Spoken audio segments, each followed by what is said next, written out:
توهین عجیب و باور نکردنی آریانا سعید برای بیرق سه‌رنگ افغانستان در کنسرت جدیدش. لحظات جالب و باور نکردنی آریانا سعید در کنسرت جدیدش. این کنسرت در کدام کشور برگزار شده بود و حمایت مردم از آریانا سعید. من در این ویدیو پیرامون حقایق این ماجرا خواهم پرداخت، پس در ادامه با کانال دنیا اینفو باشید.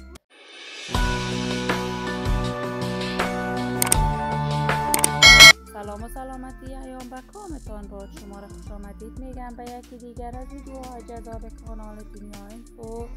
برای دوست شدن با این کانال علامت سابسکرایب را فشار دهید تا از ویدیوهای دیگر کانال دنیا اینفو هم آگاه شوید.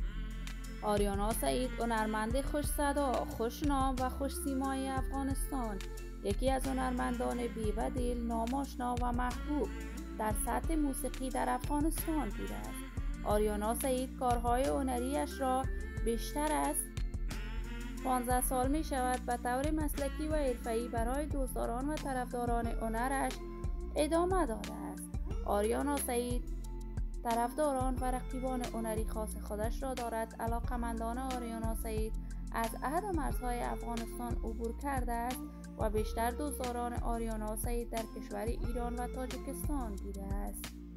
آریانا سعید جدیداً روز قبل کنسرت بزرگی را در کشور استرالیا در شهر سیدنی برگزار کرد که بیشتر از 10,000 تماشا کننده در این کنسرت آریانا سعید حضور داشتند. در لحظه ای از این کنسرت اسیب سعید بیرق افغانستان را بر دست آریانا می دهد، ولی آریانا سعید به اعتنا بر اینکه این بیرق سه‌رنگ برای مردم افغانستان اهمیت و ارزش فراوانی دارد، برای آدینس و تماشا کننده های این کنسرت پرتاب می کند که این کار آریانا سعید مورد نقد و نظر وی در صفحات مجازی شده است.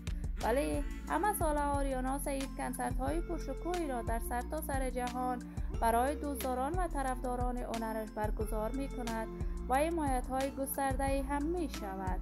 من آرزوی موفقیت، سعادت و خوشبختی برای این بانوی هنرمند از بارگاه لذت لایزال آرزو دارم. عزیزان و همراهان خوبم، شما هم نظریات نیکتان را در بخش کامنت با من شریک بسازید. این ویدیو را با علاقه‌مندان و طرفداران آریانا سعید به اشتراک بگذارید. اگر تا هنوز عضو کانال دنیا اینفو نشدید، پس برای عضویت با این کانال علامت سابسکرایب را فشار دهید. صحت و سلامتی برای شما نازنینان از بارگاه عزت لایزال تمنا دارم. تا درودی دیگر، امیدتان را به الله منان سپرده، موفق و کامگار باشید.